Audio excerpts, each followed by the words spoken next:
So अब सबैजनालाई नमस्कार। सो आज हामी चाहिँ बेसिकली रिग्रेसनमा काम गर्छौँ, तर पनि अगाडि म यो काई स्क्वायर टेस्टमा भएको केही कन्फ्युजनहरूको बारेमा छोटो डिस्कसन गर्छु। तपाईँहरूले प्र्याक्टिकली चाहिँ गरिसक्नु भएको छ, फेरि पनि गर्न मन छ भने रोहनजीसम्म तपाईँले कन्ट्याक्ट गर्न सक्नुहुन्छ। सो काई स्क्वायर टेस्ट चाहिँ बेसिकली हामीहरूले एउटा पर्पसको लागि मात्रै यहाँ युज गरेका छौँ। काई स्क्वायर टेस्ट अरू चिजको लागि पनि युज गर्न सकिन्छ चाहिँ, तर हामीहरूले बेसिकली चाहिँ to test the association between two categorical variables, to test the association between two nominal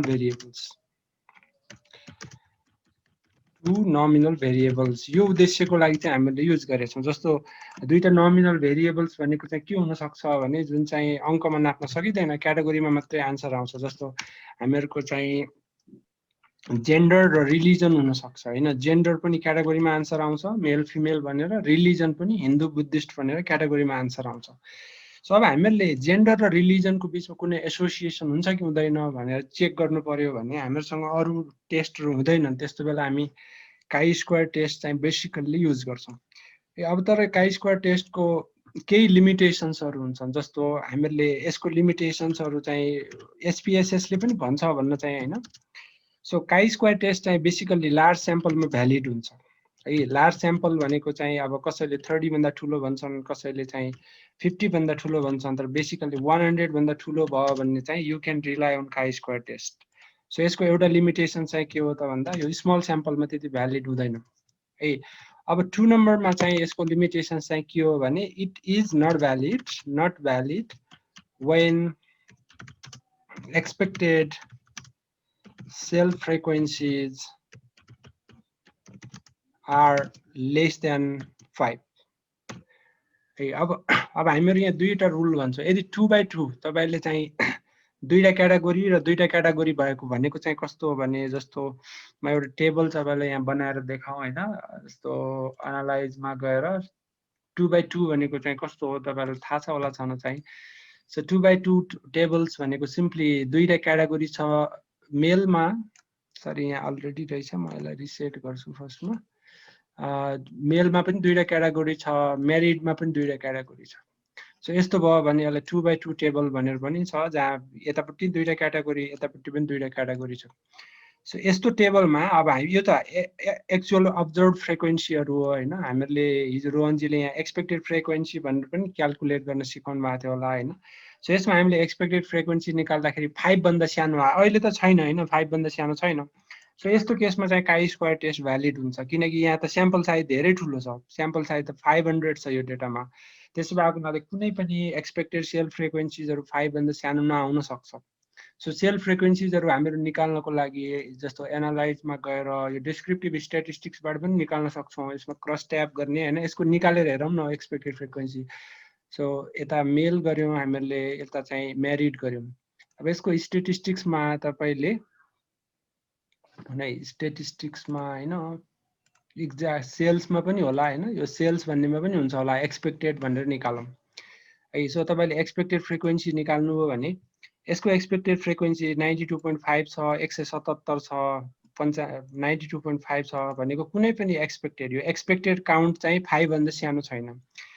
5 भन्दा सानो नभएको केसमा चाहिँ काई स्क्वायर टेस्ट भ्यालिड हुन्छ।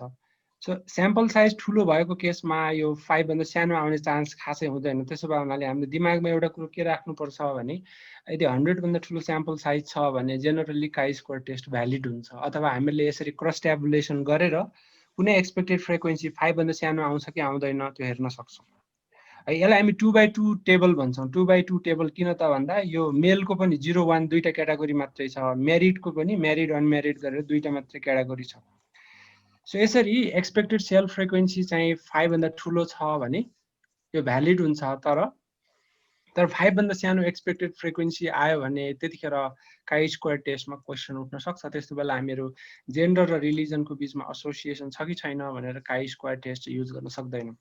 सो यो दुईटा कन्डिसन मिट भएन है, यो दुईटा कन्डिसन मिट भएन। स्याम्पल साइज पनि लार्ज छैन हामीसँग र हामीले त्यो सेल फ्रिक्वेन्सीजहरू निकाल्दाखेरि कुनै एउटा फ्रिक्वेन्सी मात्रै पनि 5 भन्दा सानो आइदियो भने त्यस्तो बेला हामीहरू काई स्क्वायर टेस्ट युज गर्दैनौँ। त्यस्तो बेला हाम्रो अल्टरनेटिभ टेस्टहरू हुन्छ, अल्टरनेटिभ्सहरू हुन्छ। सो अल्टरनेटिभ्सहरू यसको दुईटा हुन्छ। अल्टरनेटिभ टेस्टहरु यसको दुईटा हुन्छ तपाईहरुले सायद मास्टर्समा पढ्नु पनि भयो होला कसैले सो एउटा चाहिँ कन्टिन्युटी करेक्सन भन्ने हुन्छ हैन कन्टिन्युटी करेक्सन र अर्को चाहिँ फिशर्स एक्ज्याक्ट टेस्ट भन्ने हुन्छ FISHER फिशर्स एक्ज्याक्ट टेस्ट अब यो फिशर्स एक्ज्याक्ट टेस्ट कतिखेर युज गर्ने वा कन्टिन्युटी करेक्सन कतिखेर युज गर्ने सो यसको लिमिटेसन हुन्छ यसको पनि हैन जस्तो यो कन्टिन्युटी करेक्सन चाहिँ 2/2 टेबलमा मात्रै युज गर्न मिल्छ र फिशर्स एक्ज्याक्ट टेस्ट पनि 2/2 मा मात्रै युज गर्न मिल्छ है भनेको दुईटै भेरिएबलको दुईटा मात्रै क्याटेगोरी हुनुपर्छ जस्तो रिलिजनमा यहाँ के हुन्छ त दुईटा भन्दा बढी क्याटेगोरी भयो भने गर्न मिल्दैन रिलिजनमा दुईटा भन्दा बढी क्याटेगोरी हुन सक्छ सो त्यस्तो बेला गर्न मिलेन जेन्डरमा दुईटा क्याटेगोरी छ यता बढी क्याटेगोरी दुईटा भन्दा भयो भने यो फिशर्स एक्ज्याक्ट टेस्ट पनि गर्न मिलेन कन्टिन्युटी करेक्सन पनि गर्न मिलेन सो यो कतिखेरको हो त कुरा भन्दा जतिखेर हामीहरुसँग त्यस्तो क्याटेगोरिकल भेरिएबल छ दुईटै क्याटेगोरिकल भेरिएबलको दुईटा मात्रै अप्सनहरु छ जस्तो जेन्डरमा मेल फिमेल भने जस्तै रिलिजनमा पनि हिन्दू वा नट हिन्दू भनेर दुईटा क्याटेगोरी भयो भने बल्ल हामीहरुले यो दुईटा अल्टरनेटिभ्स मध्ये एउटा छान्न सक्छौं सो यो चाहिँ 2x2 टेबलमा मात्रै अथवा 2/2 दुईटै भेरिएबलको दुईटा अप्सन मात्रै भएको केसमा मात्रै यो गर्न सकिन्छ है अब यो चाहिँ हामीहरुको के हो त स्मल स्याम्पल्सको लागि भ्यालिड हुन्छ हैन स्मल स्याम्पल्सको लागि भ्यालिड हुन्छ हैन अर्को चाहिँ यो कतिखेर युज गर्ने भन्ने त मैले माथि भनिसके एक्सपेक्टेड सेल फ्रिक्वेन्सी 5 भन्दा आयो भने पनि यो भ्यालिड हुन्छ सो यसको दुईटा कन्डिसन हुने भयो हैन एउटा यदि chi स्क्वायर टेस्ट गर्दाखेरि कुनै सेल फ्रिक्वेन्सी 5 भन्दा सानो आयो भने चाहिँ हामीले यो कन्टिन्युटी करेक्सन वा फिशर्स एक्ज्याक्ट टेस्ट मध्ये एउटा लिनु पर्यो तर यसको लिमिटेसन चाहिँ के हो भने यो 2x2 टेबलमा मात्रै बढी भ्यालिड हुन्छ कन्टिन्युटी करेक्सन त रिपोर्टै गर्दैन उले यो 2/2 टेबलको लागि मात्रै बनाइएको सो स्मल स्याम्पल छ भने अब chi स्क्वायर टेस्ट चुज गर्ने कि फिशर्स एक्ज्याक्ट टेस्ट चुज गर्ने त भन्दा हामीले दुईटै टेस्ट रिपोर्ट गर्न सक्छौं दुईटा टेस्टको बीचमा कन्फ्लिक्ट देखा परेन भने चाहिँ दुईटै टेस्ट रिपोर्ट गर्न सकिन्छ तर कन्फ्लिक्ट देखा पर्यो भने चाहिँ स्मल स्याम्पलमा फिशर्स एक्ज्याक्ट टेस्ट चाहिँ युज गर्नुपर्छ तर हामीहरुसँग रिलिजन जस्तो भेरिएबल छ जहाँ दुईटा भन्दा बढी क्याटेगोरी छन् भने त्यस्तो बेलामा हामीसँग अप्सन हुँदैन त्यस्तो बेलामा चाहिँ हामीले chi स्क्वायर टेस्ट नै युज गर्नुपर्छ सो chi स्क्वायर टेस्टको चाहिँ एउटा विशेषता के हो भने यो चाहिँ 2/2 टेबलमा मात्रै युज हुने हैन chi स्क्वायर टेस्ट चाहिँ जस्तोसुकै कन्टिन्जेन्सी टेबलमा पनि युज गर्न सकिन्छ सो जस्तोसुकै भने के त भन्दा यो m/n भनौं न m भनेको चाहिँ जतिवटा नै क्याटेगोरी हुन सक्छ 3/4 5/6 जस्तो इक्जाम्पलको लागि फर इन्स्टेन्सको लागि हामी कास्ट र रिलिजनमा chi स्क्वायर टेस्ट गर्न सक्छौं सो कास्टसँग पनि मोर देन 2 क्याटेगोरी छ रिलिजनसँग पनि मोर देन 2 क्याटेगोरी छ सो यस्तो केसमा पनि chi स्क्वायर टेस्ट युज गर्न सकिन्छ 2/2 मा मात्रै गर्न मिल्ने भन्ने हैन तर यी अरु टेस्टहरु चाहिँ हामीहरुको 2/2 भन्दा माथि चाहिँ यो चाहिँ गर्न सकिदैन यो त्यति राम्रो हुँदैन स्मल स्याम्पलको लागि 2/2 टेबलको लागि यो अलि बढी भ्यालिड हुन्छ सो अब chi स्क्वायर टेस्ट चाहिँ 2/2 टेबलमा पनि गर्न मिल्यो मोर देन 2/2 टेबलमा पनि गर्न मिल्यो 3/3 कन्टिन्जेन्सी टेबलमा 3/4 कन्टिन्जेन्सी टेबलमा जस्तोमा पनि गर्न मिल्यो chi स्क्वायर टेस्ट तर के हेर्न पर्छ भने एक्सपेक्टेड सेल फ्रिक्वेन्सी 5 भन्दा सानो छ कि छैन भनेर हेर्नुपर्छ सानो भयो भने के गर्न सकिन्छ त जस्तो कास्टमा 5 वटा क्याटेगोरी छ भने लास्टको दुईटा क्याटेगोरीलाई हामी अदर्समा गाबी दिन सक्छौं के जस्तो एक्जाम्पलको लागि भनौं न हामीहरुसँग चाहिँ 4/5 यस्तो खालको टेबल छ हामीहरुसँग एक्सपेक्टेड सेल फ्रिक्वेन्सी 5 भन्दा सानो आउन थाल्यो जस्तो यहाँ चाहिँ 3 आयो एक्सपेक्टेड यहाँ चाहिँ 4 आयो भने यस्तो बेला हामी के गर्न सक्छौं त यो दुईटा क्याटेगोरीलाई एउटैमा गाबी दिन सक्छौं सपोज मानौ कि यो रिलिजन हो रिलिजनमा इस्लाम भन्ने छ यो चाहिँ अदर रिलिजन भन्ने छ भने अब इस्लामलाई पनि अदर्समा गाबी दिन सक्छौं हामी यो दुईटै कोलनलाई गाबेर एउटै कोलन बनाउन सक्छौं र त्यतिखेर चाहिँ यो 437 हुन्छ र एक्सपेक्टेड फ्रिक्वेन्सी चाहिँ ठुलो भएर आउन सक्छ सो यसरी chi स्क्वायर टेस्ट जुनसुकै टेबलमा पनि युज गर्न मिल्छ तर एक्सपेक्टेड फ्रिक्वेन्सी 5 भन्दा सानो आएको बेला चाहिँ हामीले के स्याम्पल साइज बढाउने निर्णय लिनु पर्यो कि त के गर्नु पर्यो त यो क्याटेगोरीहरुलाई मर्ज गरिदिने ताकि यसको डाइमेन्सन घट्छ। यो टेबलको डाइमेन्सन कतिवटा छ यहाँ 1 2 3 4 5 वटा छ हैन। यतापट्टि चाहिँ 1 2 3 4 वटा छ। सो यसबाट चाहिँ 4/4 मा यो झर्छ। त्यतिखेर एक्सपेक्टेड सेल फ्रिक्वेन्सी चाहिँ 5 भन्दा ठुलो आउने चान्स हुन्छ। सो यसरी काई स्क्वायर टेस्टमा 2-3 वटा सम्झिनु पर्ने कुरा के हो त भन्दा एउटा काई स्क्वायर टेस्ट कतिखेर युज गर्ने त भन्दा यो जुनसुकै क्याटेगोरिकल भेरिएबलमा युज गर्न मिल्यो भनेको 2/2 मात्रै हुनुपर्छ भन्ने छैन। तर यो कतिखेर बढी भ्यालिड हुन्छ त भन्दा लार्ज स्याम्पलमा बढी भ्यालिड हुन्छ र हामीले टेबल बनाइसकेपछि एक्सपेक्टेड सेल फ्रिक्वेन्सी 5 भन्दा ठुलो आएको केसमा भ्यालिड हुन्छ। सो यदि एक्सपेक्टेड सेल फ्रिक्वेन्सी 5 भन्दा सानो छ भने के गर्नु पर्यो त हामीले कि त मर्ज गर्नु पर्यो अघि मैले भने जस्तै, कि त के गर्नु पर्यो त भन्दा यदि 2/2 हो भने चाहिँ यो फिशर्स एक्ज्याक्ट टेस्ट अथवा कन्टिन्युटी करेक्सन लाउनु पर्यो। अब यो दुईटै गर्न पर्दैन, फिशर्स एक्ज्याक्ट टेस्ट पनि गर्ने कन्टिन्युटी करेक्सन पनि गर्ने, दुईटै गर्नु पर्दैन। सो यो दुईटा बीच कुन छान्ने भनेर क्वेसन सोध्नुभयो भने सबैको सल्लाह चाहिँ फिशर्स एक्ज्याक्ट टेस्ट गर्ने भन्ने हुन्छ। त्यही भएर तपाईले अब कन्टिन्युटी करेक्सन कसरी निकाल्छ, यसलाई कसरी व्याख्या गर्ने भन्ने कुरातिर लाग्दै नलागे हुन्छ। के गर्ने त यदि स्मल स्याम्पल छ भने फिशर्स एक्ज्याक्ट टेस्ट बढी भ्यालिड हुन्छ, लार्ज स्याम्पल छ भने काई स्क्वायर टेस्ट बढी भ्यालिड हुन्छ। सो दुईटा बीच मात्रै चुज गर्नुपर्छ। तपाईले एउटा एलआर स्ट्याटिस्टिक्स भन्ने पनि सुन्नुहुन्छ होला हैन। एलआर स्ट्याटिस्टिक्स पनि निकाल्न सकिन्छ, तर त्यो एलआर स्ट्याटिस्टिक्स पनि लार्ज स्याम्पलमा भ्यालिड को पछाडी पनि नलाग्दा हुन्छ, किनकि काई स्क्वायर टेस्टको जे चाहिँ कमजोरी छ एलआर स्ट्याटिस्टिक्सको पनि ठ्याक्कै त्यही कमजोरी हुन्छ। सो यसरी मेरो सजेसन चाहिँ के हो त भन्दा लार्ज स्याम्पल छ भने काई स्क्वायर टेस्ट युज गर्ने, स्मल स्याम्पल छ, स्मल स्याम्पल भनेको 50 भन्दा सानो हुन सक्छ हैन, 30 भन्दा सानो हुन सक्छ। सो त्यस्तो केसमा चाहिँ फिशर्स एक्ज्याक्ट टेस्ट युज गर्ने। तर दुईटा क्याटेगोरी छ भने त्यस्तो केसमा हामीले क्याटेगोरीलाई मर्ज गर्नुपर्छ यदि एक्सपेक्टेड फ्रिक्वेन्सी 5 भन्दा सानो छ भने। सो मैले यो छोटो कुरो सेयर गरेँ हैन। अब यसमा तपाईको कुनै क्वेशन छ भने एक दुईटा क्वेशन सोध्न सक्नुहुन्छ यसको बारेमा, र यसको प्र्याक्टिकल चाहिँ हाम्रो रोहनजीले गराउनुहुन्छ। सर एउटा क्वेशन सोधे है मैले। हजुर सर यदि अब जस्तै यो रिलिजनकै एक्जाम्पल लिँदाखेरि जस्तै हामीले रिलिजन सेट गर्यौं हिन्दू बुद्धिस्ट क्रिस्चियन अब अनि अरु चाहिँ अदर्स राख्यौंले हैन। हजुर हजुर अनि अब जस्तै मानम सर्वे भयो, सर्वे भइसकेपछि हाम्रो स्टडी पछि के आयो भने हिन्दू र बुद्धिज्मको डेटा आयो। अनि अरु चाहिँ अब स्याम्पल साइज लार्जै मान्दाखेरि नि अब क्रिस्चियन इस्लाम अदर्सहरुको चाहिँ डेटा 0 मा आयो भने चाहिँ त्यस्तो कन्डिसनमा नि हामीले मर्जै गर्ने हो।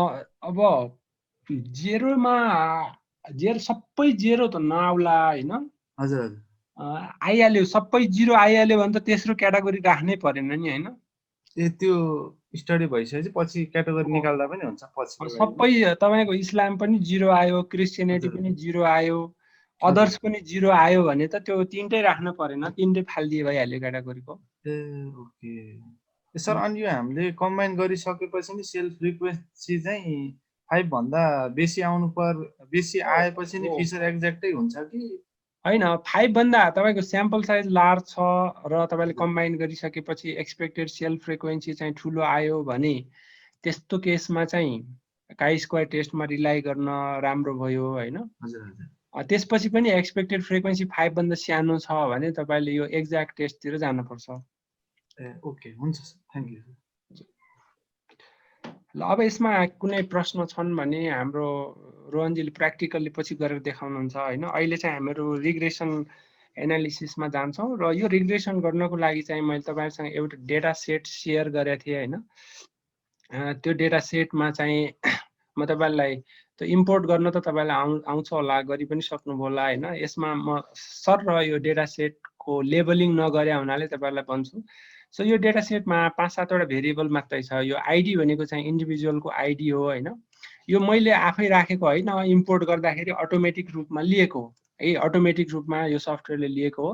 तर यो सधैँभरि सही रूपमा लिन्छ यसले भन्ने छैन। जस्तो मेल भनेको चाहिँ यहाँ मेलको दुईटा मात्रै क्याटेगोरी छ हैन। यहाँ मैले भ्यालुजमा त्यो दिएको छैन, तपाईलाई दिन आउँछ होला हैन। यसमा गएर चाहिँ 1 भनेको मेल हैन, 1 भनेको चाहिँ मेल हो र 0 भनेको फिमेल हो भनेर दिन सक्नुहुन्छ। तपाईले अस्तिदेखि गरिराख्नु भएको छ होला, 0 भनेको फिमेल हो भनेर दिन सक्नुहुन्छ। सो अब यसलाई चाहिँ नोमिनल भेरिएबल भनेर यसले अटोमेटिकल्ली लिएछ हैन। अब यहाँ नोमिनल भेरिएबलको ठाउँमा हामीले स्केल भेरिएबल राखेको भए पनि सबै ठाउँमा समस्या हुँदैन, तर कुन ठाउँमा समस्या हुन्छ म तपाईलाई अहिले देखाउँछु। सो यो चाहिँ नोमिनल भेरिएबल हो हैन। यदि तपाईले स्केल राख्नुभयो भने एक ठाउँमा चाहिँ समस्या हुन्छ, त्यो ठाउँमा तपाईलाई देखाउँछु। एस भनेको चाहिँ म यहाँ लेबलमा लेख्छु हैन। एस भनेको चाहिँ यो इयर्स अफ एजुकेसन हो हैन, इयर्स अफ एजुकेसन हो, कति वर्ष पढ्या छ स्कुल भन्ने।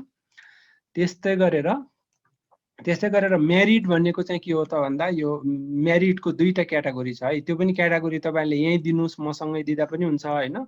यो 1 भनेको चाहिँ मेरिट हो है, 1 भनेको चाहिँ मेरिट हो, 0 भनेको चाहिँ अनमेरिड हो। अनमेरिड 1 भनेको मेरिट, 0 भनेको अनमेरिड है। यो चाहिँ के हो त मेरिटल स्ट्याटस हो, मेरिटल स्ट्याटस, बिहा गरेको छ कि छैन भन्ने है। यो एएसबी एबीसी भन्ने हामी युज गर्दैनौँ। यो भनेको चाहिँ यो लजिकल रिजनिङको स्कोर हो। यसलाई डिलिट गरिदिँदा पनि हुन्छ, तपाईले यसलाई डिलिट गरिदिँदा पनि हुन्छ यो भेरिएबललाई। त्यसपछि एसएम पनि युज गर्दैनौँ हामी, एसएफ पनि युज गर्दैनौँ। यो भनेको मदरको एजुकेसन हो, फादरको एजुकेसन हो, यो दुईटा पनि डिलिट गर्दै हुन्छ। तपाईसँग छ भने डिलिट गर्दै हुन्छ हैन। अर्निङ्स भनेको चाहिँ अब यो अर्निङ्स चाहिँ स्केल भेरिएबल हो, यसले आफै स्केल लिएकै छ हैन, हामीले केही पनि चेन्ज गर्नु परेन।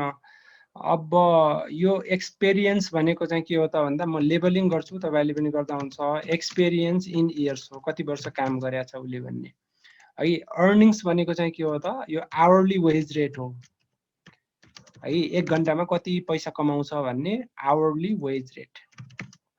त्यस्तै क्याटेगोरी गभर्नमेन्ट भने हामी आज खासै युज गर्दैनौँ, यो अहिलेको लागि यो डिलिट गरिदिँदा पनि हुन्छ अथवा त्यही छाडिदिँदा पनि भयो। हामी अर्बन चाहिँ युज गर्छौँ हैन। यो अर्बन भनेको चाहिँ के हो त भन्दा त्यो कहाँ बस्छ भन्ने हो, प्लेस अफ रेसिडेन्स हो है।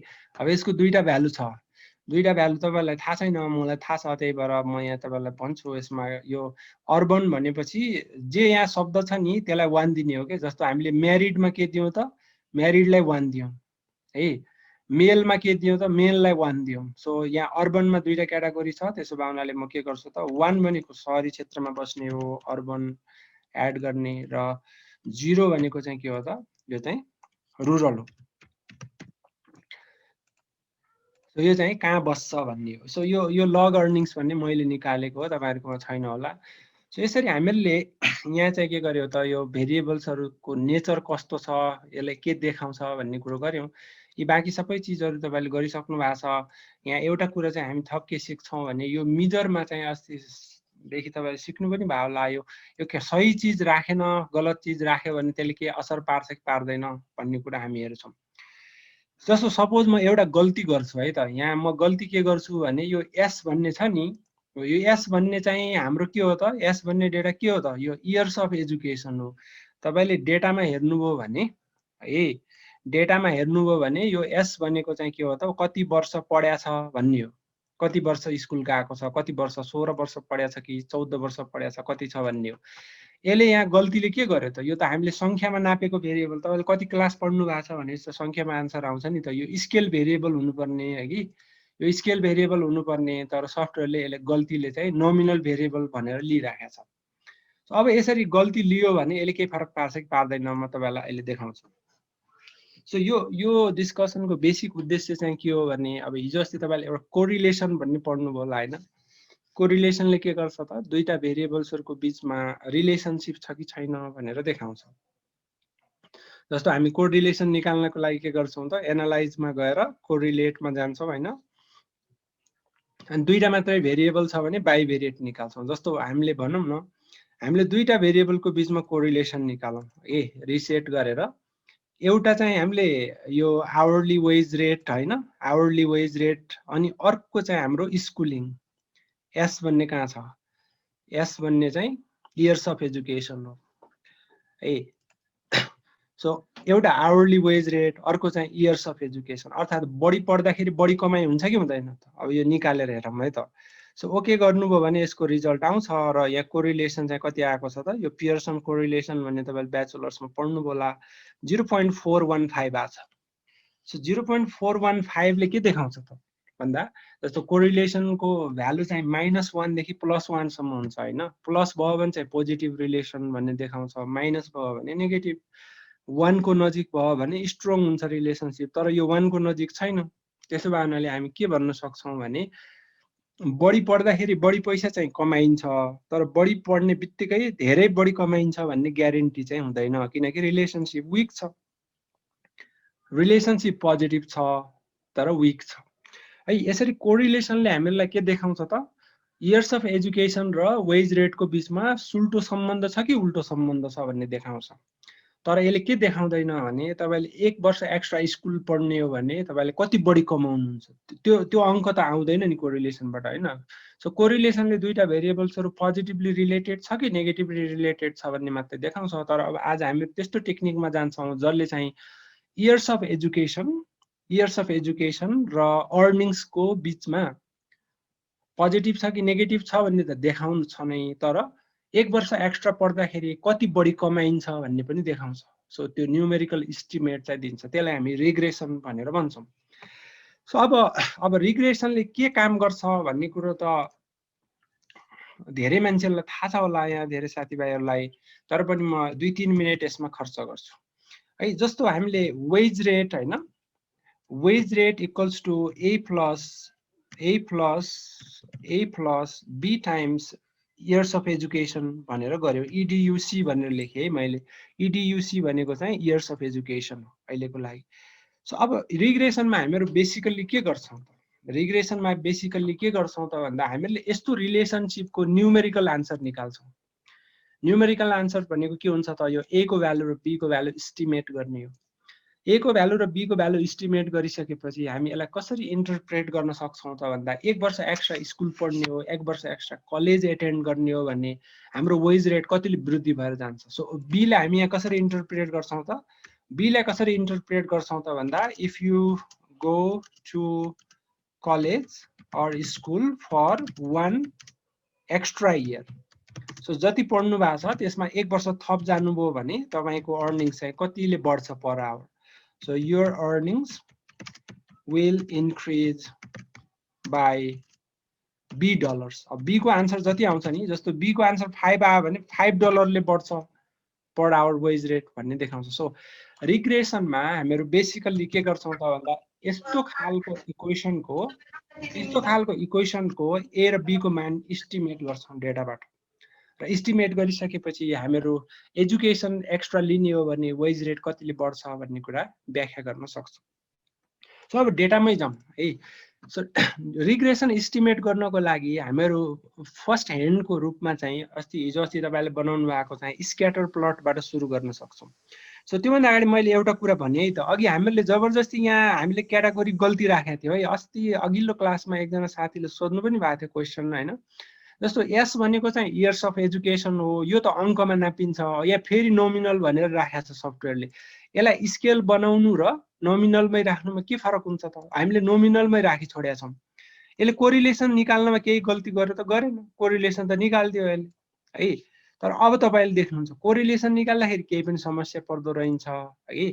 तर अब हामी स्क्याटर प्लट बनाउँ, स्क्याटर प्लट बन्दाखेरि चाहिँ समस्या पर्छ, रिग्रेसन बनाउँदाखेरि समस्या पर्छ।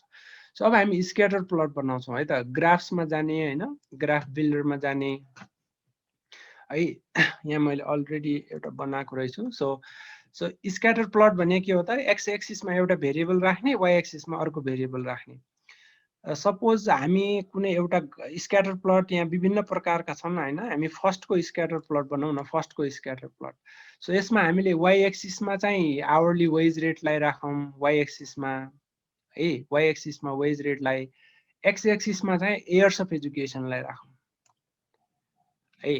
अब के भयो त, यहाँ आएर समस्या भयो। हेर्नुहोस्, यदि इयर्स अफ एजुकेसनलाई स्केल भेरिएबल मानेको भए यो ग्राफ अर्कै बन्थ्यो। तपाईले इयर्स अफ एजुकेसनलाई गल्तीले नोमिनल मान्नुभयो भने स्क्याटर प्लटमा समस्या पर्दो रहेछ। Years of education numerical variable हो, तर तपाईले अब गल्तीले नोमिनल भन्ने छान्नुभयो भने यहाँ आएर समस्या पर्छ।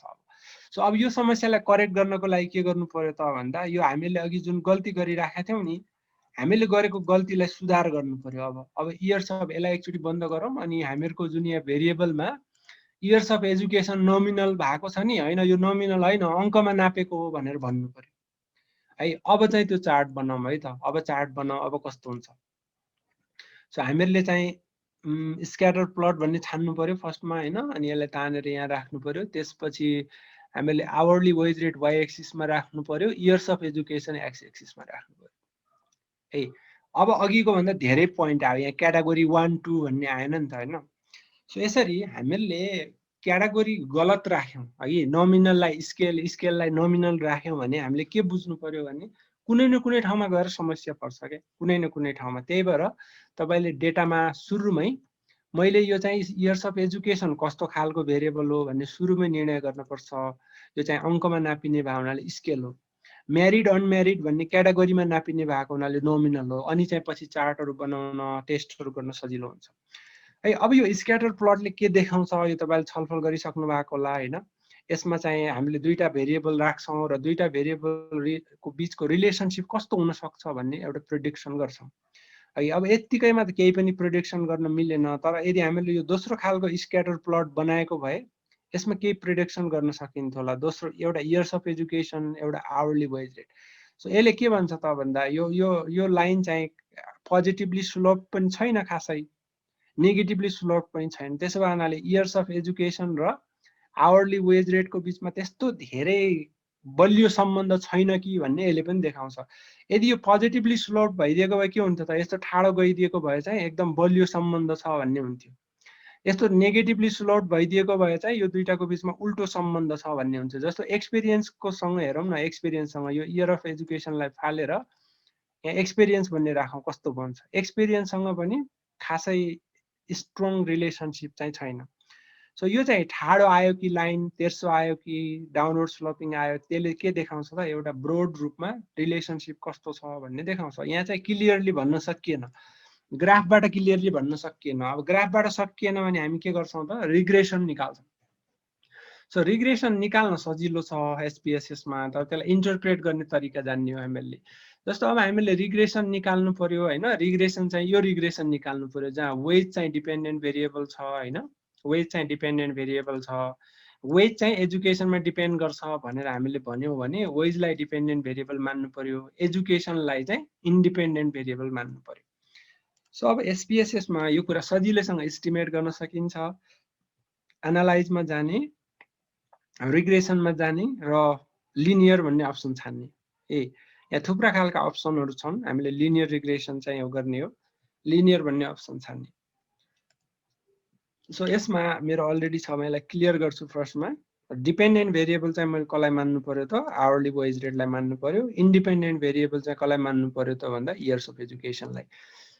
सो मैले अल्टिमेटली के चाहिँ इस्टिमेट गर्न खोजिरहेको छु भने मैले बढी पढेँ भने कति बढी कमाउँछु भन्ने अङ्क चाहिँ मलाई चाहिएको छ। त्यसो भएको हुनाले मैले डिपेन्डेन्ट भेरिएबल चाहिँ आवरली वेज रेट राख्छु, इन्डिपेन्डेन्ट भेरिएबल चाहिँ इयर्स अफ एजुकेसन राख्छु। सो अब यसमा सुरुमा तपाईँले अरू थप केही पनि निकाल्नु परेन, सुरुमा चाहिँ सिधै ओके गर्दा हुन्छ। ओके गरिसकेपछि यहाँ दुई चारवटा कुराहरू यसले निकाल्छ है। यो फर्स्टमा चाहिँ यो भेरिएबल इन्टर रिमुभ भन्ने देखाउँछ, यसमा कुनै पनि तनाव नलिँदा हुन्छ अहिले। दोस्रोमा चाहिँ मोडेल समरी भन्ने देखाउँछ। सो मोडेल समरीमा यो आर स्क्वायरको भ्यालु निकाल्छ। सो आर स्क्वायरको भ्यालु अहिले हामीहरू इन्टरप्रेट गर्न सिक्छौँ। त्यसपछि एनोभा भन्ने टेबल देखाउँछ, यसलाई पनि इन्टरप्रेट गर्न सिक्छौँ। सो त्यसपछि हामीलाई मेन चाहिने भनेको के हो त, यो कोफिसियन्टको टेबल हो। सो रिग्रेसनमा मेन चाहिने भनेको चाहिँ यो कोफिसियन्टको टेबल हो। कोफिसियन्टको टेबलमा हामीले अघि जुन इक्वेसन देखायो नि, यो ए र बी को मान हुन्छ क्या त्यसमा। सो एजुकेसनसँग टाँसिएर आउने कोफिसियन्ट भनेको बी को मान हो है, अनि कसैसँग पनि नटाँसिने भनेको ए को मान हो। सो अब यहाँनिर ए र बी को मान कहाँनिर हुन्छन् त भन्दा यहाँनिर अनस्ट्यान्डर्डाइज कोफिसियन्ट भनेर दिएको हुन्छ। अनस्ट्यान्डर्डाइज कोफिसियन्ट भन्ने दिन्छ तल। सो यो अनस्ट्यान्डर्डाइज कोफिसियन्ट अथवा बी भन्ने नाममा दिन्छ यसले, बी भन्ने खोलनमा हेर्ने है। कन्स्ट्यान्ट चाहिँ 13.93 छ कि म यसलाई वर्डमा लेख्छु। हाम्रो इक्वेसन कस्तो खालको आयो भने -13.93 चाहिँ ए को मान आयो कि, त्यसपछि प्लस है, यहाँ कन्स्ट्यान्ट भनेरै दिन्छ। कन्स्ट्यान्ट चाहिँ -13.93 यो हाम्रो ए को मान हो, र बी को मान चाहिँ इयर्स अफ एजुकेसनसँग टाँसिएर आएको छ, यो 2.45 हो, 2.45। 2.45 टाइम्स एजुकेसन। सो यसरी हामीहरूले डेटाबाट फर्स्टमा त के गर्न सिक्नु पर्यो त भन्दा यो ए र बी को मान निकाल्न सिक्नु पर्यो, त्यसपछि इन्टरप्रेट कसरी गर्ने भन्ने क्वेसन हो। सो मैले कसरी निकाल्ने भने त भन्दा एनालाइजमा जाने हैन, रिग्रेसनमा जाने, लिनियर अप्सन छान्ने, त्यसपछि यसलाई रिसेट गरेर फर्स्टमा डिपेन्डेन्ट भेरिएबल भने कस्तो भेरिएबल हो त जसको भ्यालु अर्को भेरिएबलमा डिपेन्ड गर्छ। सो हाम्रो वेज रेट चाहिँ डिपेन्डेन्ट हो किनकि वेज रेट चाहिँ एजुकेसनमा डिपेन्ड गर्छ। सो यसलाई डिपेन्डेन्टमा राख्ने अनि एजुकेसनलाई चाहिँ इन्डिपेन्डेन्ट भेरिएबलमा राख्ने अनि ओके गर्ने बित्तिकै आन्सर आउँछ। है आन्सर आइसकेपछि यी सबै टेबलहरू हामी वान बाई वान इन्टरप्रेट गर्न त सिक्छौँ, तर सबैभन्दा पहिला चाहिँ हामीहरू ए र बी को मान कहाँनिर आउँछ भनेर थाहा पाउनु पर्यो। ए र बी को मान चाहिँ कहाँनिर आउँछ त यो कोफिसिएन्ट भन्ने टेबलमा आउँछ र कोफिसिएन्ट भन्ने टेबलमा कन्स्ट्यान्टको मान आउँछ र इयर्स अफ एजुकेसनको कोफिसिएन्ट आउँछ। यहाँबाट हामीले ए र बी को मान चाहिँ यतापट्टि राख्यौँ है। अब यहाँनिरसम्म तपाईँको केही क्वेसन छ भने सोध्नुहोस् अनि म त्यसलाई कसरी इन्टरप्रेट गर्ने भनेर त्यता लाग्छु। अहिलेसम्म गरेकोमा केही क्वेसन छ, रिग्रेसन कसरी इस्टिमेट गर्ने, यसले के मेजर गर्छ, कतिखेर गर्ने कतिखेर नगर्ने भन्ने बारेमा केही क्वेसन छ तपाईँहरूको? च्याट बक्समा लेखिराख्दा पनि हुन्छ क्वेसन, मैले बीचमा एड्रेस गरौँला।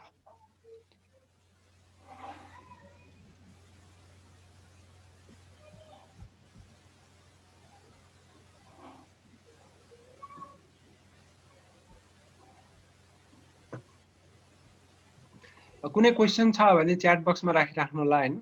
सो अब हामीले यसरी एसपीएसएसमा रिग्रेसन कोफिसिएन्ट्सहरु इस्टिमेट गरिसकेपछि रिग्रेसन कोफिसिएन्ट्सहरु इस्टिमेट गरिसकेपछि अब यो रिग्रेसन कोफिसिएन्टको व्याख्या कसरी गर्ने त हामी त्यतापट्टि लाग्छौं है त। व्याख्या कसरी गर्ने त यो ए र बी को मानको। सो यसलाई मैले वर्डमा लगेर राखे हैन ताकि हामीलाई देख्न अलि सजिलो होस्। ठुलो फन्टमा आउँछ वर्डमा, अलिकति त्यहाँ सानो फन्टमा आइराखेको छ। सो यो इक्वेसनलाई कसरी इस्टिमेट गर्ने त? सो यसमा हामीले ए र बी को मान चाहिँ जुन निकालेछौं एसपीएसएस बाट त्यसको इन्टरप्रिटेसन गर्नु पर्यो है। यसको इन्टरप्रिटेसन चाहिँ सधैँभरि गर्न पाइदैन है, त्यसमा म एकछिन पछाडी जान्छु। तर अहिले चाहिँ इन्टरप्रिटेसन गर्नै पर्यो भने कसरी गर्ने त? यो 2.45 लाई हामी कसरी इन्टरप्रेट गर्छौं त? फर्स्टमा म त्यसमा लाग्छु। 2.45 लाई कसरी इस्टिमेट गर्छौं त भन्दा यो भेरिएबलमा 1 युनिटले वृद्धि गर्दाखेरि यो भेरिएबल कति युनिटले चेन्ज हुन्छ है। 2.45 लाई कसरी व्याख्या गर्ने त? यतापट्टिको भेरिएबलमा 1 युनिटले वृद्धि हुँदाखेरि यतापट्टिको भेरिएबल कति युनिटले चेन्ज हुन्छ। चेन्ज हुन्छ किन त भन्दा कहिले बढ्न पनि सक्छ, यो कहिले घट्न सक्छ। सो यहाँ प्लस साइन छ भने यो बढ्यो भने यो बढ्छ भन्नु पर्यो, यहाँ माइनस साइन छ भने यो बढ्यो भने यो घट्छ भन्नुपर्छ है। सो अहिले प्लस साइन छ, त्यसो भए हुनाले हामी यसलाई कसरी व्याख्या गर्छौं त भन्दा यदि एजुकेसन 1 वर्षले वृद्धि हुने हो भने है, if education is increased by 1 year है। अब एजुकेसन वर्षमा भएको हुनाले 1 वर्षले वृद्धि गर्दा भनेर लेख्यौं हामीले है। If education is increase by 1 year। अब यो वेज रेट कुन एकाइमा छ त भन्दा यो त आवरली वेज रेट छ है। Hourly wage rate will increase by कति त 2.45 डलर्स है। अब यो तपाईलाई डलर्समा भन्ने छ भने तपाईलाई थाहा छैन, त्यो वेज रेट चाहिँ डलरमा छ, प्रति घण्टा कति डलर कमाउँछ भन्ने। सो यो 2.45 लाई हामी कसरी व्याख्या गर्छौं त? यो तीनटा कुरा ध्यान दिनुस् है। एउटा चाहिँ हामीले के भन्यौं त भन्दा यो कोफिसिएन्टलाई यतापट्टिको भेरिएबल 1 युनिटले वृद्धि हुँदाखेरि यो भेरिएबल कतिले चेन्ज हुन्छ भनेर व्याख्या गर्छौं, एउटा त्यो थाहा पाउनु पर्यो। अर्को के त भन्दा इन्टरप्रेट गर्दाखेरि यसको अगाडि प्लस साइन छ भने एउटा बढ्दा अर्को पनि बढ्छ भन्नु पर्यो हैन। यता इन्क्रिज हुँदाखेरि यो पनि इन्क्रिज हुन्छ भन्नु पर्यो। माइनस साइन छ भने के भन्नु पर्यो त? यो इन्क्रिज हुँदाखेरि डिक्रिज हुन्छ भन्नु पर्यो है। दोस्रो कुरो त्यो। तेस्रो कुरो के त भन्दा हामीहरूले इन्टरप्रेट गर्दाखेरि यो कुन एकाइमा मापन गरिएको छ अनि यो कुन एकाइमा मापन गरिएको छ थाहा पाउनुपर्छ। जस्तो हामीले के भन्यौं त भन्दा एजुकेसन वर्षमा नापिएको छ, वेज चाहिँ पर आवर डलरमा नापिएको छ। त्यही भएर हामीले कसरी इन्टरप्रेट गर्यौं भने एजुकेसन 1 वर्षले वृद्धि हुँदाखेरि आवरली वेज रेट चाहिँ 2.45 डलरले वृद्धि हुन्छ भन्यौं किन प्लस साइन छ है। सो यसरी बी को इन्टरप्रिटेसन चाहिँ यसरी गर्नु पर्यो। सो यो इन्टरप्रिटेसनलाई म तपाईको च्याट बक्समा राख्छु, तपाईले कपी गर्न सक्नुहुन्छ आफैले ट्राई गर्दाखेरि त अझै राम्रो। यदि कपी गर्न चाहनुहुन्छ भने च्याट बक्सबाट कपी गर्न सक्नुहुन्छ। है अब यतापट्टिको नम्बरको कसरी व्याख्या गर्ने, यो 13.93 को है 13.93 भन्ने जुन कोफिसिएन्ट छ ए को मानलाई सबै जस्तो अवस्थामा व्याख्या गर्न सकिँदैन, कहिलेकाहीँ मात्रै सकिन्छ।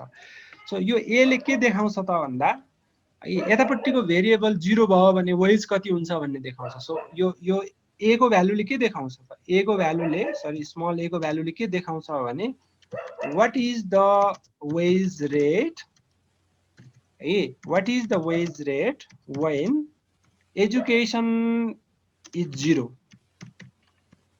है। अब यसको आन्सर माइनसमा आउँछ कि आउँदैन त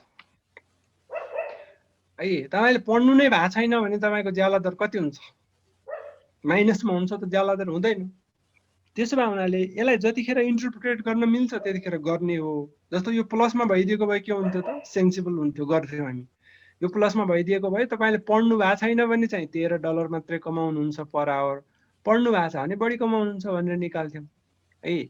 तर यहाँ कि त माइनसमा छ, माइनसमा आउनुको अर्थ के हो भने यसलाई इन्टरप्रेट गर्न मिल्दैन। यो केसमा इन्टरप्रेट गर्नुभयो भने ननसेन्स हुन्छ। हामीले इन्टरप्रेट गर्ने नै हो भने यसो भन्नु पर्यो, इन्टरप्रेट गर्ने हो भने के भन्नु पर्यो त, इफ एजुकेसन इज 0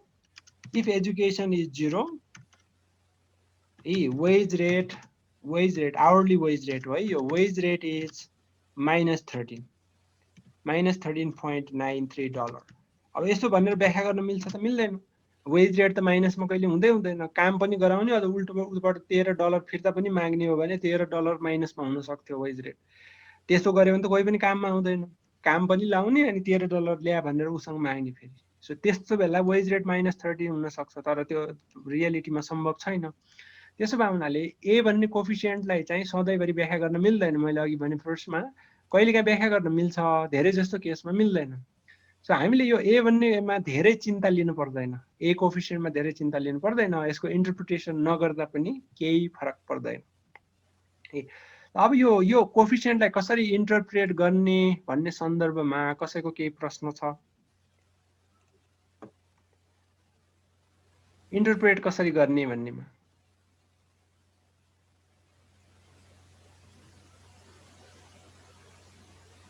कसैको छ भने सोधिहाल्नुहोस् है, पछि चाहिँ अब लास्टमा फेरि बिर्सिसकिन्छ, यतापट्टिको फेरि रिभाइज गर्नुपर्ने हुन्छ। सो अब यसरी तपाईले एउटा चाहिँ गर्नुभयो हैन, अब तपाईले अर्को गरेर हेर्नुस् है त, अर्को गरेर हेर्नुस्। जस्तो तपाईले चाहिँ अब एक्सपिरियन्ससँग निकाल्नुस् है त। अहिले एजुकेसनसँग निकाले मैले, अब तपाईले के गर्नु त, एक्सपिरियन्ससँग निकाल्नुस्। यसको लागि कहाँ जानु पर्यो त, रिग्रेसनमा लिनियरमा जानु पर्यो। अब यो भेरिएबललाई तपाईले आउट गरेर यहाँ चाहिँ एक्सपिरियन्स भन्ने लानु पर्यो है। अब कति फरक पर्छ ओके गरौँ। यसको रिजल्ट कति फरक पर्यो त, कन्स्ट्यान्ट पनि पोजिटिभ आयो हैन, यो चाहिँ 0.24 आयो। म यसलाई पनि अब यहाँ इक्वेसनमा लेख्छु है त, इक्वेसनमा लेख्छु। यो चाहिँ कति आयो त आन्सर एक्सपिरियन्ससँग भने 15.55 र 0.24 है। 15.55 यो चाहिँ 15.55 आयो, 15.55 र यतापट्टिको चाहिँ 0.24 आयो है, 0.24। अनि यो चाहिँ के हो त, हाम्रो एक्सपिरियन्स हो। अब यसको व्याख्या कसरी गर्ने होला त भन्दा अघिको जस्तै हो है। 0.24 लाई कसरी व्याख्या गर्ने त भन्दा if experience increases by 1 year, किनकि एक्सपिरियन्स पनि वर्षमा नापिएको छ है, त्यही भएर 1 इयरले एक्सपिरियन्स वृद्धि हुँदाखेरि hourly wage rate will increase by कति त $0.24। सो 0.24 लाई त्यसरी व्याख्या गर्नु पर्यो। एक्सपिरियन्स हो 1 वर्षले बढ्दाखेरि आवरली वेज रेट चाहिँ $0.24 ले वृद्धि हुन्छ भनेर व्याख्या गर्नु पर्यो। प्लसमा आएको हुनाले एक्सपिरियन्स बढ्दाखेरि यो पनि बढ्छ भनेर भन्यो। माइनसमा आएको भए के हुन्थ्यो त, एक्सपिरियन्स बढ्दाखेरि यो घट्छ भनेर भन्थ्यो। सो अब यहाँ चाहिँ 15 लाई व्याख्या गर्न मिल्छ कि, किनकि सेन्सेबल हुन्छ। अब यो 15 लाई व्याख्या गर्न सक्छौं। If you have no experience अथवा इफ एक्सपिरियन्स इज 0, तपाईले कामै गर्नु भएको छैन, फ्रेश मान्छे हुनुहुन्छ भने तपाईको चाहिँ आवरली वेज रेट कति हुन्छ त आवरली वेज रेट इज $15.55 अघि हामीले व्याख्या गर्न मिल्दैन भन्यौं यहाँ मिल्छ भन्यौं किन होला त किनकि यहाँ चाहिँ इकोनोमिकली सेन्सेबल हुन्छ भनेको एक्सपिरियन्स छैन भने तपाईको ज्याला पोजिटिभमा हुन सक्छ नि त हैन एक्सपिरियन्स चाहिँ छैन भने त जिरो ज्याला हुने त हैन सो माइनसमा आइदिएको भए चाहिँ भन्न सकिन्थेन अब -15 आइदिएको भए तपाईसँग एक्सपिरियन्स छैन भने तपाईको ज्याला -$15 हुन्छ भन्यो भने फेरि सेन्सिबल हुन्थेन तर प्लसमा आएको हुनाले हामीले यतापट्टिको यो कोफिसिएन्ट कन्स्ट्यान्टलाई पनि हामी व्याख्या गर्यौं 15.5 लाई व्याख्या गर्यौं जबकि अघिको केसमा हामीले व्याख्या गरेनौं सो म यो वर्ड फाइल तपाईलाई पठाइदिउँला हैन यसबाट तपाईले फ्युचरमा भोलि गएर हेर्न सक्नुहुन्छ कि कोफिसिएन्टको व्याख्या कसरी गर्ने भन्ने कुरा सो अब म त्यसपछि यो कोफिसिएन्टहरु कतिखेर व्याख्या गर्न मिल्छ कतिखेर मिल्दैन भन्नेमा जान्छु है त सधैँभरि व्याख्या गर्न मिल्दैन त्यसको लागि म डिटेलमा त गइन तर मैले तपाईलाई सिम्पली के भन्छु भने यो कोफिसिएन्टलाई इन्टरप्रेट गर्ने कि नगर्ने भन्ने कुरा केमा डिपेन्ड गर्छ त भन्दा यो जुन लास्ट कोलनमा सिग्निफिकेन्स भन्ने आउँछ नि तपाईले टी टेस्ट भन्ने गर्नुभयो होला हैन यहाँ पनि एक किसिमको टी टेस्ट गरिन्छ र यो टी टेस्टको नतिजाको आधारमा मात्रै हामी इन्टरप्रेट गर्ने कि नगर्ने भनेर डिसिजन लिन्छौं सो कतिखेर इन्टरप्रेट गर्ने कतिखेर नगर्ने So when to interpret the coefficient है कतिखेर गर्ने कतिखेर इन्टरप्रेट नगर्ने अब यो कहाँबाट छुट्याउँछ त भन्दा यसको एउटा सिम्पल रुल छ तपाईले धेरै जान्नु भएको छैन स्ट्याटिस्टिक्स भने पनि यसको सिम्पल रुल छ त्यो सिम्पल रुल भनेको के हो त भन्दा if significance probability is less than 0.05 interpret the coefficient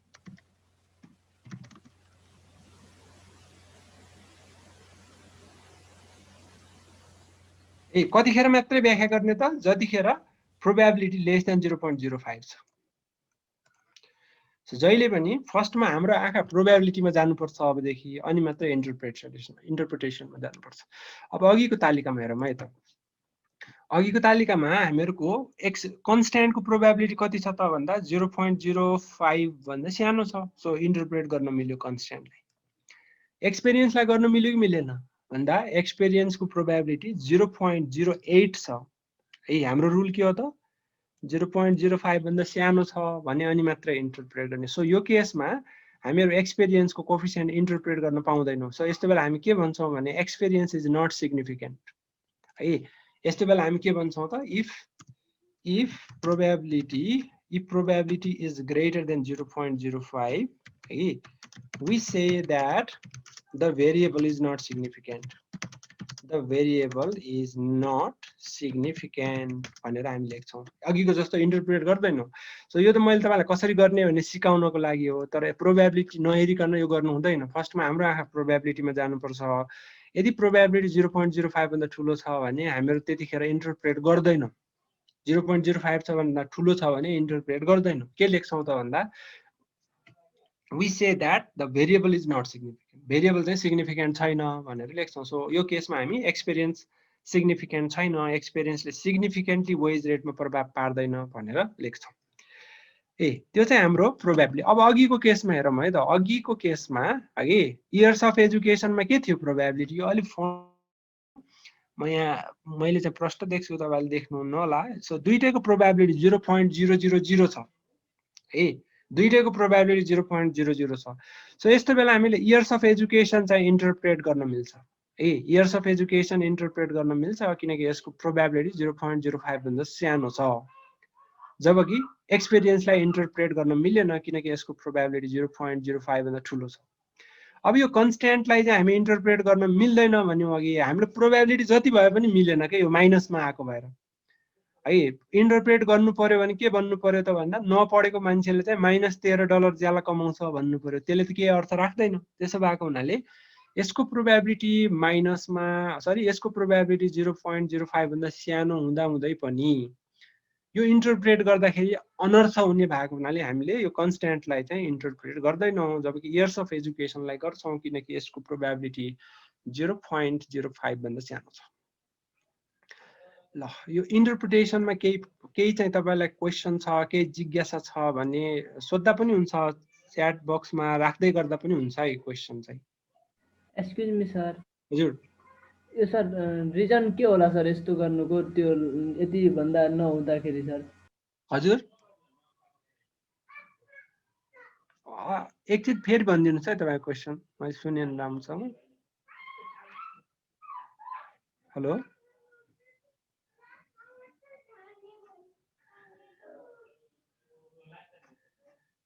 एकचोटि फेरि भनिदिनुहोस् है क्वेसन।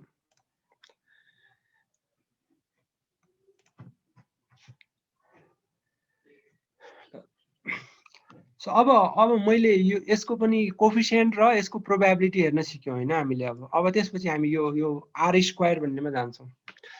सो अब आर स्क्वायर भन्ने तपाईँले ब्याचलर्समा अथवा मास्टर्स पढ्नु भएको छ भने मास्टर्समा आर स्क्वायर भन्ने निकाल्न सिक्नु भएको होला होइन। एसपीएसएसले पनि आर स्क्वायर रिपोर्ट गर्छ। यो आर स्क्वायरको भ्यालु चाहिँ हामीले कसरी थ्योरेटिकल्ली कसरी पढिराखेका हुन्छौँ त भन्दा आर स्क्वायरको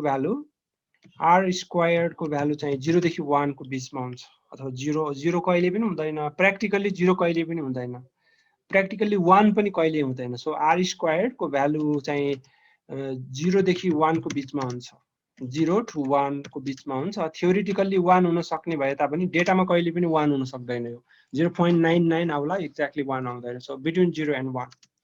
सो यसलाई हामी कसरी व्याख्या गर्छौँ त? आर स्क्वायरको भ्यालु जति ठुलो भयो हाम्रो मोडल त्यति नै अलि पावरफुल हुन्छ, एक्सप्लेनेटरी पावर बढी हुन्छ भनेर भन्छौँ। सो हामीहरू सिम्पल व्याख्या गर्दाखेरि R square, sorry capital R लेखौँ, R square is closer to 1 है। क्लोजर टु 1 भने के हो त? जस्तो इजी हामीको 0.95 आयो जुन चाहिँ 1 को नजिक छ भने हामीहरू के भन्छौँ त भन्दा हाम्रो मोडल चाहिँ पावरफुल छ, हाम्रो मोडलको फिट राम्रो छ भनेर भन्छौँ। सो यसको आर स्क्वायरको एउटा इन्टरप्रिटेसन चाहिँ के हो त भन्दा the model fitness is high भनेर भन्छौँ, अथवा डेटामा हाम्रो मोडल चाहिँ एकदम फिट हुन्छ, एकदम हाइली फिट हुन्छ भनेर लेख्छौँ। सो अर्को चाहिँ हाम्रो आर स्क्वायरको इन्टरप्रिटेसन, दुईटा इन्टरप्रिटेसन है। एउटा फिटनेस कति राम्रो छ, कति राम्रोसँग फिट भएको छ डेटामा भन्ने भयो होइन। अर्को दोस्रो interpretation which is more important, दोस्रो इन्टरप्रिटेसन चाहिँ के हो त? जस्तो आर स्क्वायरको भ्यालु आर स्क्वायरको भ्यालु 0.95 आउनुको अर्थ के हो त? यसलाई हामी कसरी इन्टरप्रेट गर्छौँ त भन्दा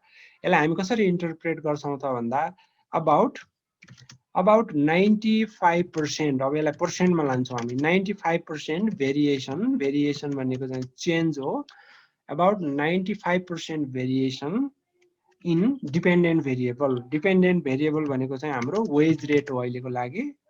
about 95% variation in wage rate is due to independent variable. अब हाम्रो इन्डिपेन्डेन्ट भेरिएबल के छ त? अब हाम्रो जे छ त्यही भन्नु पर्यो। अहिले चाहिँ यो हाइपोथेटिकल भ्यालु हो 0.95, कति हो ठ्याक्कै थाहा छैन। यहीँको भ्यालु ल्याउँ है त। अब यहीँको भ्यालु ल्याउँ, यहाँ कति छ त? हाम्रो आर स्क्वायरको भ्यालु चाहिँ हाम्रो एक्सपेरियन्ससँग चाहिँ 0.06 मात्रै छ है। अब यतापट्टि हाम्रो एजुकेसनसँग कति छ त भन्दा 0.17 छ है, 0.17 छ। अब यही राखौँ न त, आर स्क्वायरको भ्यालु 0.17 भयो भने यसलाई कसरी व्याख्या गर्ने? आर स्क्वायर 0.17 भयो भने के भन्नु पर्यो त? यसलाई पर्सेन्टमा लानु पर्यो। About 17% variation in wage rate is due to के लेख्नु पर्यो त? Education. Due to variation in education भन्दा पनि हुन्छ, ड्यू टु एजुकेसन भनेर भन्नु पर्यो। एन्ड द रेस्ट भनेको बाँकी कति बच्यो त? 100 मा 17% घटाउने हो भने कति बच्छ त? 17% घटायो भने 83% बच्छ होला हैन। And the rest 83% is due to other factors. यसरी हामीले व्याख्या गर्छौँ है। 0.17 आयो भने त्यसको व्याख्या कसरी गर्छौँ त हामी? हाम्रो वेज रेटमा हुने चेन्ज जति पनि छ, वेज रेटमा हुने चेन्ज मध्ये 17% चेन्ज मात्रै एजुकेसनको कारणले गर्दाखेरि हो। 17% मात्रै चेन्ज एजुकेसनको कारणले गर्दाखेरि हो। वेज रेटमा हुने बाँकी चेन्ज चाहिँ एजुकेसन बाहेकको अन्य चिजले हो, भनेर हामीहरू यसरी व्याख्या गर्छौँ। सो अब आर स्क्वायरको भ्यालु 0.17 भयो भने हाम्रो मोडल त्यति राम्रो हुँदैन, किनकि हामीले वेज रेटमा हुने चेन्जलाई क्याप्चर गर्न सकेनौँ कि जम्मा 17% चेन्ज मात्रै क्याप्चर गर्न सक्यौँ। वेज रेट त अरू कारणले बढी चेन्ज हुँदो रहेछ, हामीले एजुकेसनले चेन्ज हुन्छ भनेर मान्यौँ, तर एजुकेसनले खासै चेन्ज गर्दो रहेनछ। सो यसरी आर स्क्वायरको भ्यालुलाई हामीहरू एउटा चाहिँ फिटनेस कति राम्रो छ भनेर व्याख्या गर्छौँ, अर्को चाहिँ डिपेन्डेन्ट भेरिएबलमा आउने चेन्जलाई इन्डिपेन्डेन्ट भेरिएबलले कति एक्सप्लेन गर्न सक्छ, कति व्याख्या गर्न सक्छ भनेर व्याख्या गरिन्छ। त्यसको लागि यसलाई पर्सेन्टमा लाने र त्यति पर्सेन्ट चेन्ज चाहिँ इन्डिपेन्डेन्ट भेरिएबलको कारणले गर्दाखेरि हो भनेर। अब यहाँ 0.17 मात्रै आउनुको अर्थ के होला भने वेज रेट धेरै चिजमा डिपेन्ड गर्छ। जस्तो वेज रेट केमा डिपेन्ड गर्छ त, वेज रेट तपाईँले कति पढ्नु भएको छ त्यसमा डिपेन्ड गर्छ, तपाईँको अनुभव कति छ त्यसमा डिपेन्ड गर्छ, तपाईँ सरकारी जागिरी हो कि प्राइभेट जागिरी हो त्यसमा डिपेन्ड गर्छ, तपाईँ कहाँ काम गर्नुहुन्छ, तपाईँ काम गर्ने ठाउँमा कति जोखिम छ, जोखिमयुक्त काम गर्नुहुन्छ कि जोखिम नभएको काम गर्नुहुन्छ, धेरै चिजले डिटरमाइन गर्छ नि त। हामीले जम्मा एजुकेसन मात्रै राख्यौँ, त्यही भएर कम आएको। सो यसरी कम आयो भने हामीले चाहिँ राम्रोसँग एक्सप्लेन गर्न सकेनौँ वेज रेटलाई, त्यही भएर हाम्रो मोडल राम्रो छैन, यसले चाहिँ राम्रोसँग प्रिडिक्ट गर्न सक्दैन वेज रेटमा हुने चेन्ज भनेर भनिन्छ। सो यसमा कसैको केही जिज्ञासा छ, क्वेसन छ भने च्याट बक्समा लेख्दा हुन्छ, केही पनि अप्ठ्यारो नमानौ क्वेसन सोध्न। कसै केही जिज्ञासा छ सोध्दा पनि हुन्छ, च्याट बक्समा राख्दा पनि भयो। सर यो यदि आर स्क्वायर तपाईँको कम आयो भने के त्यो रिसर्च राम्रो भएन भन्ने इम्प्याक्ट जान्छ त? हो, आर स्क्वायर कम आउनुको अर्थ के हो भने जस्तो तपाईँले अब जस्तो भनौँ न इक्जाम्पलको लागि परीक्षामा राम्रो नम्बर कसरी आउँछ भनेर कसैले सोध्यो, तपाईँले चाहिँ धेरै सुतेर आउँछ भन्नुभयो भने तपाईँको आन्सरले त्यति धेरै रिलायबिलिटी बोक्दैन होइन, किनकि धेरै सुत्दाखेरि चाहिँ परीक्षामा धेरै नम्बर वृद्धि हुँदैन। सो यसको अर्थ के भने तपाईँले आन्सर दिँदाखेरि सबै कुरोलाई ख्याल राख्नु भएको छैन, परीक्षामा नम्बर कसरी बढी आउँछ त भन्दा तपाईँले कति पढ्नु भएको छ त्यसले गर्दाखेरि आउन सक्छ है, तपाईँले कस्तो स्कुल पढ्नु भएको छ, प्राइभेट स्कुल पढ्नु भएको छ कि गभर्नमेन्ट स्कुल पढ्नु भएको छ त्यसले डिटरमाइन गर्छ होइन। त्यसै तेस्रो केले डिटरमाइन गर्न सक्छ भने तपाईँले डाइट कतिको खानुहुन्छ त्यसले डिटरमाइन गर्न सक्छ। चौथो चाहिँ तपाईँको बेसिक इन्टेलिजेन्सको जुन हामी एप्टिच्युड भन्छौँ त्यो कस्तो छ त्यसमा डिपेन्ड गर्न सक्छ। सो यदि सबै भेरिएबल तपाईँले इन्क्लुड गरेर परीक्षामा नम्बर आउनको लागि तपाईँ कस्तो स्कुलमा पढ्नुहुन्छ त्यसले प्रभाव पार्न सक्छ, तपाईँ कतिको इन्टेलिजेन्ट हुनुहुन्छ त्यसमा त्यसले प्रभाव पार्न सक्छ, तपाईँ दिनमा कति घन्टा पढ्नुहुन्छ त्यसले प्रभाव पार्न सक्छ भनेर आन्सर दिएको भए के हुन्थ्यो त तपाईँको आन्सर बढी भ्यालिड हुन्थ्यो। अब तपाईँले बढी सुत्दाखेरि बढी नम्बर आउँछ भन्नुभयो भने तपाईँले परीक्षाको मार्क्सलाई राम्रोसँग एक्सप्लेन गर्न सक्नु भएन। सो तपाईँको मोडल चाहिँ त्यतिखेर पुवर हुन्छ। अब त्यो पुवर मोडललाई कसरी राम्रो बनाउने त भन्दा तपाईँले अरू भेरिएबलहरू परीक्षामा बढी नम्बर के कारणले आउँछ होला भनेर अरू नम्बर अरू भेरिएबललाई पनि कन्सिडर गर्नु पर्यो, अरू भेरिएबल पनि तपाईँको उत्तरमा राख्नु पर्यो होइन, अनि तपाईँले बढी एक्सप्लेन गर्न सक्नुहुन्छ। यहाँ पनि के त भन्दा अब ज्याला बढी कसरी कमाइन्छ भन्यो भने बढी पढेर कमाइन्छ मात्रै भन्यो भने कम्प्लिट भएन नि त उसको उत्तर, किनकि बढी ज्याला त अरू कारणले पनि हुनसक्छ। जस्तो जोखिमयुक्त काम गर्यो भने बढी ज्याला हुन सक्छ होइन। अब अफिसभित्र सुतेर काम गर्नु र बाहिर रोडमा गएर सफा गर्नु भनेको त रोडमा गएर सफा गर्ने जोखिमयुक्त काम हो, सो बढी वेज रेट हुनसक्छ विदेशतिर, नेपालमा त छैन होइन। त्यस्तै गरेर अब तपाईँको इन्टेलिजेन्टको कतिको इन्टेलिजेन्स छ त्यसले पनि डिटरमाइन गर्न सक्छ। त्यस्तै गरेर तपाईँले कुन विषय पढ्नु भएको छ, स्टेटिस्टिक्स पढ्नु भएको छ कि छैन, मेजर नेपाली पढे हो कि साइन्स पढे हो त्यसले पनि त वेज रेट डिफ्रेन्स हुन्छ नि होइन। सो त्यो पनि त्यसले पनि प्रभाव पार्न सक्छ। यो सबै चिज इन्क्लुड गरेपछि आर स्क्वायर अनि हाई आउने हो। अदरवाइज एउटा मात्रै आन्सर राख्यो, एउटा मात्रै भेरिएबल राख्यो भने त त्यो त पर्फेक्ट हुँदैन, त्यतिखेर आर स्क्वायर लो आउँछ। सर अनि मल्टिपल जस्तो मेरो 4-5वटा इन्डिपेन्डेन्ट भेरिएबल छ होइन, अनि एउटा डिपेन्डेन्ट भेरिएबल छ भने अब त्यो सबैको लो जस्तो इच एन्ड एभ्री भेरिएबल गरेर 100 बनाउने हो कि के हो सर? त्यसमा म जाँदैछु, मल्टिपलमा चाहिँ म जाँदैछु। अहिले मैले एउटा भेरिएबल मात्रै राखेँ होइन। हजुर हजुर। अब म मोर देन वान भेरिएबल राखेर कस्तो हुन्छ म तपाईँलाई भन्छु। Okay sir, thank you. ल अब चाहिँ उहाँले अहिले क्वेसन रेज गरे जस्तै हामी के गर्छौँ भने अहिले त हाम्रो आन्सर कम्प्लिट भएन है। अब हामी यस्तो अझै राम्रो बनाउन खोज्छौँ कि हाम्रो वेज रेटलाई अलि राम्रो तरिकाले एक्सप्लेन गर्न सिक्छौँ। अब हामी के भन्छौँ त भन्दा अब एजुकेसनले मात्रै डिटरमाइन गर्ने होइन है, वेज रेट त एजुकेसनले पनि गर्छ हैन, एजुकेसनले पनि गर्छ हैन, अर्को चिजले पनि गर्छ भनेर हामी तर्क राखौँ है त। अब एजुकेसन अनि म यसलाई B2 भन्ने राख्छु। अघि एउटा मात्रै B थियो, अब दुईटा B हुन्छ है, यहाँ B1 B2। अब म के गर्छु त, एक्सपिरियन्सले पनि त प्रभाव पार्छ नि भनेर भन्छु। अब यस्तो खालको इक्वेसन हामी इस्टिमेट गर्छौँ। एउटा भन्दा बढी भेरिएबल भएको हुनाले यसलाई मल्टिपल रिग्रेसन भनिन्छ। अघिकोलाई सिम्पल रिग्रेसन भनिन्थ्यो, जुन तपाईँले BBS अथवा ब्याचलर लेभलमा सुन्नु भएको पढ्नु भएको होला। अब SPSS मा यस्तो खालको रिग्रेसन इस्टिमेट गर्न एकदम इजी छ। अघिकै ठाउँमा जाने हो हैन, अघिकै ठाउँमा जाने हो। अघिकै ठाउँमा भनेको हामी रिग्रेसनमा गएको थियौँ, लिनियरमा गएको थियौँ हैन। अब यहाँ एउटा भेरिएबल थपिदिने मात्रै हो कि, तपाईँले केही गर्नु परेन। एक्सपिरियन्स थप्नु भएकै छ अघि, अब इयर्स अफ एजुकेसनलाई पनि थपिदिने, यसमा एउटा भेरिएबल थप्ने मात्रै हो अनि ओके गरिदिने, अरू केही गर्नु परेन। अब ओके गरौँ है त। अब कति आउँछ ल, अब म यसलाई अघिको जस्तै म चाहिँ यो नम्बरहरूलाई उता लान्छु है त। म नम्बरहरूलाई उता लान्छु। A, B1 र B2 को मान त्यो कोफिसिएन्टबाट मैले लेख्छु। A को मान कति आयो त भन्दा A को मान -26 आयो हैन। A को मान चाहिँ -26 आयो, या -26 कन्स्ट्यान्ट भनेर आउँछ है त त्यहाँ। अनि एक्सपिरियन्स इन इयर्स भनेको पहिला एजुकेसनको हेरौँ त। एजुकेसनको 2.678 नि, एजुकेसनको अगाडि चाहिँ 2.678 आयो। 2.678 लाई म राउन्ड गरिदिन्छु, 28 बनाइदिन्छु है त। अनि B2 भनेको एक्सपिरियन्ससँग टाँसिने हो। एक्सपिरियन्सको ठाउँमा 0.56 आयो है, 0.56 आयो। अब सबै लजिक अघिको जस्तै हो है। सबै लजिक भने के त भन्दा, अब यसको इन्टरप्रिटेसन गर्ने कि नगर्ने भन्ने कुरा फर्स्टमा प्रोबेबिलिटी हेर्ने हो हामीले है।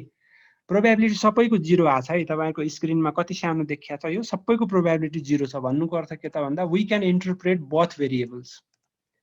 अब यसलाई गर्न सक्दैनौँ अझै पनि, किनकि हामी अब एजुकेसन र एक्सपिरियन्स 0 भयो भने कति ज्याला हुन्छ भन्यो भने ज्याला त माइनसमा आउँदैन नि। त्यसो भए हुनाले यो 26 लाई अझै पनि इन्टरप्रेट गर्न सक्दैनौँ, यो अर्थपूर्ण हुँदैन इन्टरप्रेट गर्ने हो भने पनि। सो हामी यो दुईटा कोफिसिएन्ट इन्टरप्रेट गर्न मिल्छ कि मिल्दैन भन्ने कुरामा फर्स्टमा प्रोबेबिलिटी हेर्छौँ। प्रोबेबिलिटी 0.05 भन्दा सानो आएको हुनाले हामी के निष्कर्ष निकाल्छौँ त भन्दा, वी क्यान इन्टरप्रेट बोथ कोफिसिएन्ट्स। अब इन्टरप्रेट गरौँ है त। इन्टरप्रेट गर्ने तरिका अघिको जस्तै हो, तर एउटा चिज थप्नुपर्छ अब यहाँ। अब फर्स्टमा एजुकेसनको गरौँ है त। If education increases by 1 year है, इयरमा नापिएको छ नि त एजुकेसन, त्यही भएर 1 इयरले वृद्धि हुँदा भनेर भन्यो। Hourly wage rate will increase भन्ने कि डिक्रिज भन्ने त भन्दा, यसको अगाडि प्लस साइन छ, त्यसो भए हुनाले विल इन्क्रिज भनेर भन्नु पर्यो। विल इन्क्रिज बाई कतिले इन्क्रिज हुन्छ, 2.68 डलर्स। अघि यस्तो त अघि पनि लेखेका थियौँ, तर यहाँ अब एउटा चिज थप्नुपर्छ, अदर थिङ्स रिमेनिङ कन्स्ट्यान्ट भन्ने थप्नुपर्छ। अब मल्टिपल रिग्रेसनमा कन्स्ट्यान्ट। ल, सो हामीले कसरी व्याख्या गर्यौँ त भन्दा, व्याख्या गर्ने तरिका अघिकै हो। एजुकेसन 1 वर्षले वृद्धि हुँदाखेरि ज्याला दर चाहिँ 2.68 डलरले बढ्छ भनेर लेख्यौँ, तर एउटा चिज थप्यौँ, अदर थिङ्स रिमेनिङ कन्स्ट्यान्ट भनेर थप्यौँ।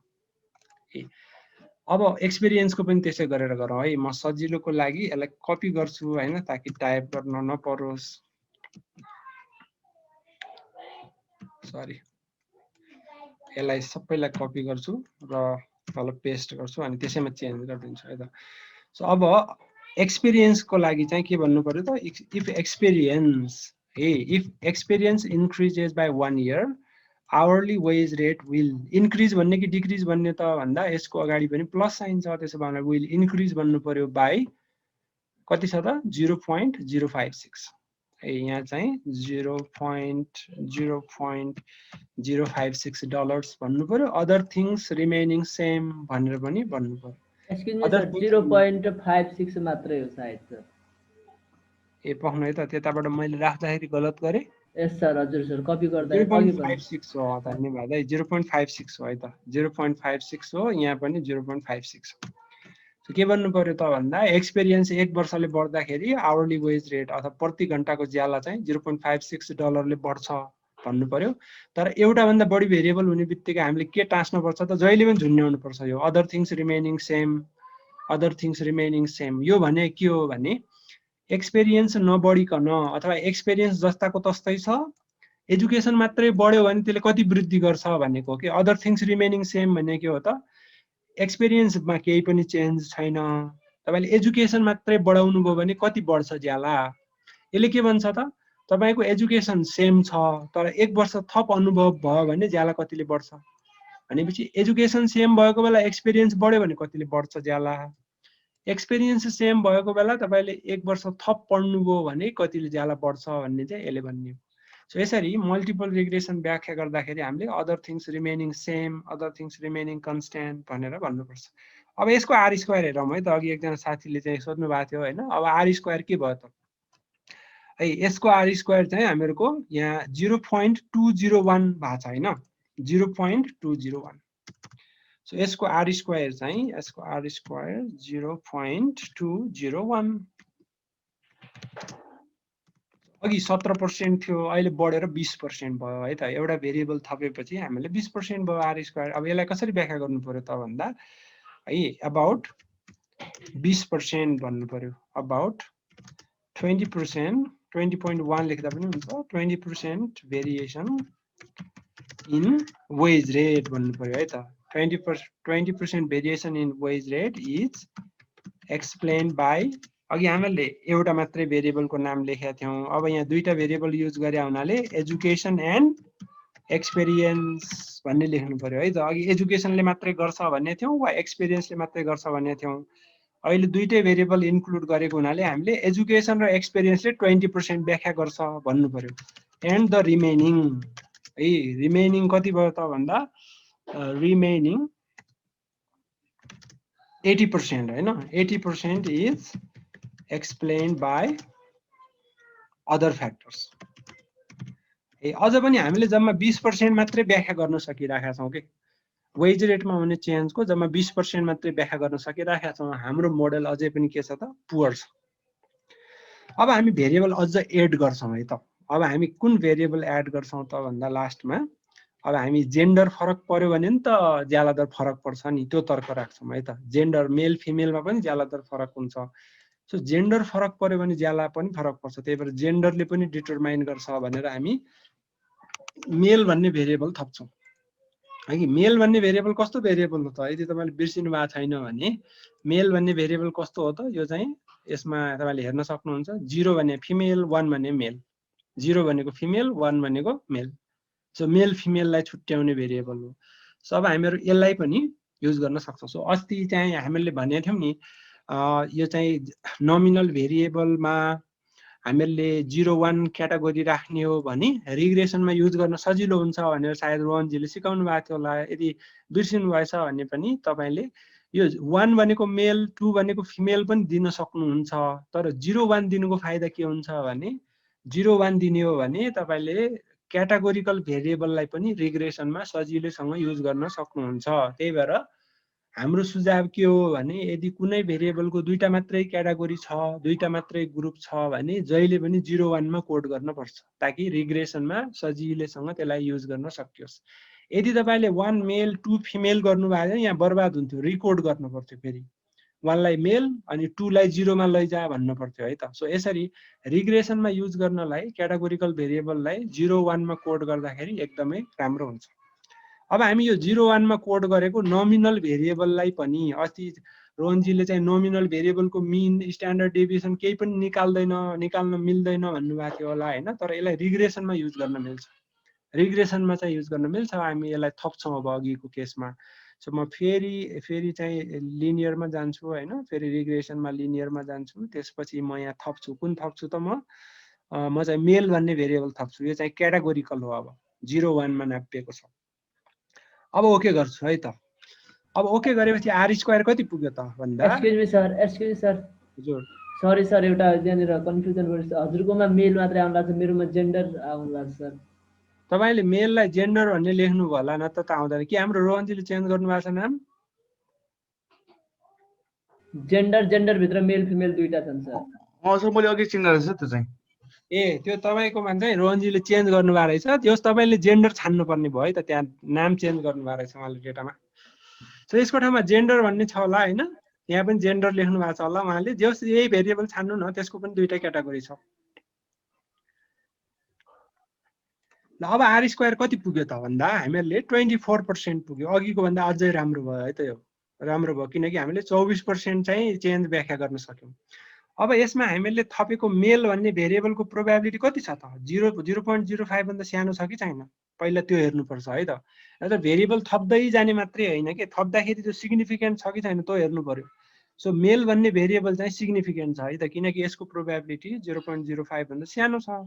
सो अब हामी यसलाई व्याख्या गर्छौँ।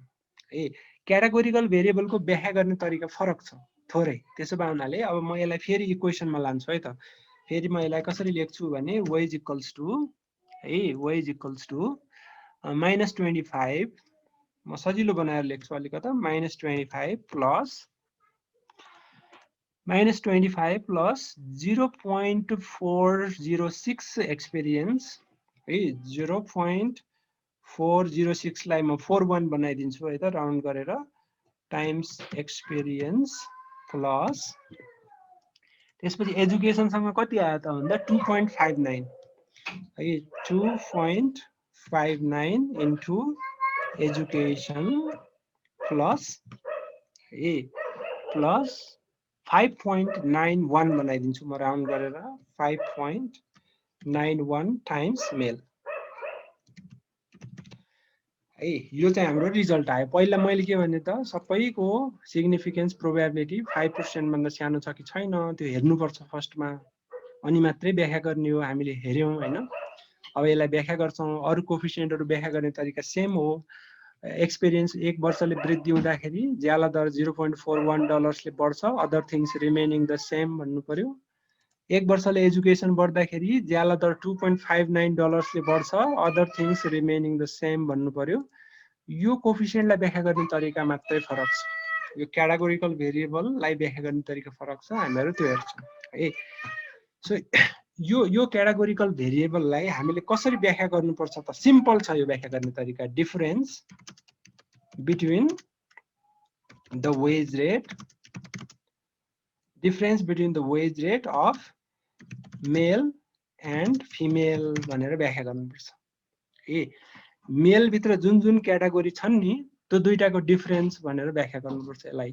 त्यसो भए हुनाले यसको व्याख्या चाहिँ के हुने भयो त भन्दा मेल र फिमेलको डिफरेन्स अथवा मेल र फिमेलको ज्याला दरको डिफरेन्स चाहिँ $5.91 रहेछ भनेर व्याख्या गर्नु पर्यो। So difference between the wage rate of male and female is $5.91। So यो 5.91 भन्ने अङ्क कसरी आउने हो त भन्दा यो जहिले पनि यसरी आउँछ है। यो value when category equals to 1 minus value when category equals to 0। मैले यहाँ किन भन्दैछु भने तपाईलाई मेल र फिमेल मध्ये कसको बढी रहेछ भन्ने जान्न मन लाग्यो भने यो जहिले पनि कसरी आउँछ त? यो 1 क्याटेगोरी 1 तपाईले कसलाई दिनु भएको छ हैन, 1 कसलाई दिनु भएको छ माइनस 0 कसलाई दिनु भएको छ। तपाईले 1 कसलाई दिनु भएको छ त यहाँ 1 चाहिँ तपाईले मेललाई दिनु भएको छ है, 0 कसलाई दिनु भएको छ त फिमेललाई दिनु भएको छ। त्यही भएर मेल माइनस फिमेल है, मेल माइनस फिमेल। सो 1 चाहिँ तपाईले मेललाई दिनु भएको छ, 0 चाहिँ तपाईले फिमेललाई दिनु भएको छ। सो 1 माइनस 0 गर्नुपर्छ क्या जहिले पनि यसको भ्यालु इन्टरप्रेट गर्न। 1 माइनस 0 इक्वल्स टु कति त 5.9 आयो भने अब मेलको बढी होला कि फिमेलको बढी होला? योबाट यो घटाउँदाखेरि पोजिटिभ आयो भने के हुन्छ त मेलको ज्याला दर चाहिँ फिमेलको भन्दा $5.9 बढी रहेछ पर आवर भन्ने यसले बुझाउने भयो। सो यसरी क्याटेगोरिकल भेरिएबललाई हामी सिम्पली कसरी व्याख्या गर्छौँ त? पहिला त प्रोबेबिलिटी हेर्छौँ। प्रोबेबिलिटी 0.05 भन्दा कम छ भने त्यसपछि 1 र 0 को क्याटेगोरीको डिफरेन्सको रूपमा व्याख्या गर्छौँ। यहाँ चाहिँ 1 र 0 भनेको 1 भनेको मेल हो, 0 भनेको फिमेल हो। त्यही भएर हामीले मेल र फिमेलको ज्याला दरमा $5.91 को डिफरेन्स रहेछ भनेर हामीहरू व्याख्या गर्छौँ। अब यसमा फेरि एउटा भेरिएबल म फेरि थप्छु है त लास्टमा। त्यो भेरिएबल के थप्छु भने एउटा हैन म दुईटा थप्छु अझै है त। आर स्क्वायर कति बढ्दो रहेछ हेरौँ। लिनियरमा जान्छु हैन। एउटा म्यारिटल स्टेटस भन्ने थप्छु म, एउटा क्याटेगोरी पनि थप्छु, प्लेस अफ रेसिडेन्स पनि थप्छु है त म। कहाँ बस्छ, सहरमा बस्छ कि गाउँमा बस्छ भन्ने पनि थपे, सरकारी जागिरी हो कि कस्तो हो भन्ने पनि थपे, मैले बिहा गरेछ कि छैन भनेर पनि थपे है त। अब आर स्क्वायर कति आउँछ हेरौँ। सो आर स्क्वायर चाहिँ कति आयो त भन्दा खासै वृद्धि भएन, 24%बाट 25% मात्रै पुग्यो। 25% मात्रै पुग्यो। त्यही भएर यति धेरै भेरिएबल थप्दाखेरि पनि खासै फाइदा भएन। अब तल प्रोबेबिलिटी हेरौँ है त। प्रोबेबिलिटी कसको आयो त? 0.05 भन्दा सानो कसको आयो? अब तपाईँले स्क्रिन देख्न सक्नुहुन्छ कि सक्नुहुन्न होइन? देख्न सक्नुहुन्छ भने एउटा मेरिटल स्ट्याटसको प्रोबेबिलिटी चाहिँ 24 आछ, 0.24 आछ। एउटा अनि प्लेस अफ रेजिडेन्सको हो। यो मेरिटल स्ट्याटसले खासै फरक पार्दो रहेछ। यतिखेर तपाईँले के भन्नु पर्यो त? अब बिहा गर्ने मान्छे र नगरेको मान्छेको ज्याला दरमा खासै फरक हुँदो रहेछ है। मेरिटल स्ट्याटसले वेज रेटमा सिग्निफिकेन्ट डिफरेन्स पार्दो रहेनछ। सो मेरिट छ कि अनमेरिड छ भन्नेले वेज रेट डिफरेन्स हुँदो रहेनछ भन्ने व्याख्या गर्नु पर्यो है। There is no significant difference between married and unmarried workers भनेर लेख्न सक्नुहुन्छ। अनि प्लेस अफ रेसिडेन्सले पनि खासै फरक पार्दो रहेछ। नेपालमा चाहिँ फरक पार्छ है। नेपालमा काठमाडौँमा काम गर्नु र बाहिर काम गर्नुमा त वेज रेटमा धेरै फरक हुन्छ। तर अब यो चाहिँ विदेशको डेटा भएको हुनाले विदेशको डेटा भएको हुनाले विदेशमा त गाउँमा र सहरमा उस्तै हुन्छ ज्यादातर। सो विदेशमा यो चाहिँ युएसको डेटा हो, अमेरिकाको। अमेरिकामा चाहिँ अब सबैतिर मिनिमम वेज रेट तोकिदिएको हुन्छ। गाउँमा गए नि $20 दिनै पर्ने, सहरमा गए नि $20 मिनिमम दिनै पर्ने। सो त्यस्तो मिनिमम वेज रेटको कारणले गर्दाखेरि तपाईँले गाउँमा काम गरे नि सहरमा काम गरे नि अमेरिकामा चाहिँ केही फरक पर्दैन भन्ने प्रोबेबिलिटी 0.05 भन्दा बढी भएकोले देखायो। सो यसरी हामीले भेरिएबल थप्दै जाँदाखेरि आर स्क्वायरको मान बढ्दै जाँदो रहेछ कि। तर आर स्क्वायरको मान धेरै ठुलो हुनको लागि चाहिँ हामीले यहाँ रेलेभेन्ट भेरिएबल थप्नुपर्छ कि। भेरिएबल त थप्यौँ तर सिग्निफिकेन्ट भेरिएबल थपेनौँ, यसलाई एक्सप्लेन वेज रेटलाई एक्सप्लेन गर्न सक्ने भेरिएबल थपेनौँ भने खासै आर स्क्वायरमा वृद्धि हुँदैन। हामीले यति गरेपछि पनि आर स्क्वायर जम्मा कति छ त? 25-26% मात्रै छ। अब आर स्क्वायर कति भएको राम्रो भन्ने क्वेसनको चाहिँ सिधा सिधा आन्सर हुँदैन होइन। तर जेनरली 50% भन्दा बढी ल्याउन सकियो भने त्यतिखेर हामीहरूको मोडेलको एक्सप्लेनेटरी पावर चाहिँ बढेर जान्छ। सो यस्तो क्रस सेक्सन डेटा जुन प्राइमरी डेटा भनेर भन्छौँ, प्राइमरी डेटामा आर स्क्वायर 90% कहिले पनि आउँदैन है। फेरि त्यो सपनाको पछाडि कसैले पनि लाग्नु हुँदैन। 80% पनि आउँदैन, धेरै रेयर केसमा आउँछ। सो त्यसो भए हुनाले प्राइमरी डेटामा हाम्रो टार्गेट चाहिँ 0.5 भन्दा माथि आयो भने राम्रो भन्नेमा हुनुपर्छ। आर स्क्वायर 80% आएन भने त तनाव धेरै लिनु हुँदैन। ल म यतिकैमा रोक्छु होइन। अब यसमा केही जिज्ञासा छ भने हामी छलफल गर्छौँ र त्यसपछि हाम्रो रोहनजीले कुनै चिज बाँकी छ भने गर्नुहुन्छ। सर यसको मेरिटरी स्ट्याटसमा 24% आयो होइन। अब यसलाई चाहिँ हामीले हटाएर एक्सप्लेन गर्ने कि के गर्ने? यो तपाईँले हटाउँदा पनि हुन्छ होइन, तर नहटाउँदा पनि हुन्छ। नहटाउँदा किन हुन्छ भने तपाईँलाई तपाईँको मनले त लागिराखेको थियो नि त। तपाईँको मनमा के लागिराखेको थियो भने यो अनम्यारिड मान्छे र म्यारिड मान्छेमा फरक हुन्छ भन्ने लागिराखेको थियो, अथवा कुनै थ्योरीले बोलिराखेको थियो कि म्यारिटल स्ट्याटसले अथवा पहिलाको लिटरेचरले चाहिँ के भनिराखेको थियो भने म्यारिड मान्छे र अनम्यारिड मान्छेमा चाहिँ पक्षपात गर्छन्, ज्याला दर कम बढी दिन्छन् भनेर कुनै थ्योरीले कुनै रिसर्चले भनिराखेको थियो भने यतिखेर तपाईँले नहटाउँदा हुन्छ। तपाईँको रिसर्चले नयाँ कुरा देखायो भन्न पाउनुहुन्छ नि त। पहिलाको रिसर्चले चाहिँ म्यारिड र अनम्यारिडमा फरक हुन्छ भनेर देखाइराखेको थियो, तर मेरोले चाहिँ त्यस्तो केही पनि फरक हुँदैन भन्ने देखायो भनेर तपाईँले भन्न पाउनुहुन्छ। सो तपाईँको मनले प्रिभियस रिसर्चले यो चाहिँ भेरिएबलको रूपमा युज गर्न मिल्छ भनेर भन्छ भने यतिखेर डिलिट गर्न हुँदैन। यो त नयाँ फाइन्डिङ हो तपाईँको लागि। तपाईँले चाहिँ म्यारिटल स्ट्याटसले केही पनि फरक हुँदो रहेछ भन्ने नयाँ चाहिँ कुरा पत्ता लगाउनु हो। सो त्यो कुरो अझै इन्ट्रेस्टिङ हुनसक्छ। त्यस्तै प्लेस अफ रेसिडेन्सले पनि काठमाडौँमा काम गर्नु र काभ्रेमा काम गर्नुमा केही फरक छैन, प्लेस अफ रेसिडेन्सले फरक पार्दैन भन्ने निकाल्नु हो भने त्यो पनि नयाँ चिज हुनसक्छ। त्यही भएर इन्सिग्निफिकेन्ट देखिँदैमा डिलिट गर्ने होइन भेरिएबल, त्यो चाहिँ तपाईँको नयाँ फाइन्डिङको रूपमा पनि आउन सक्छ।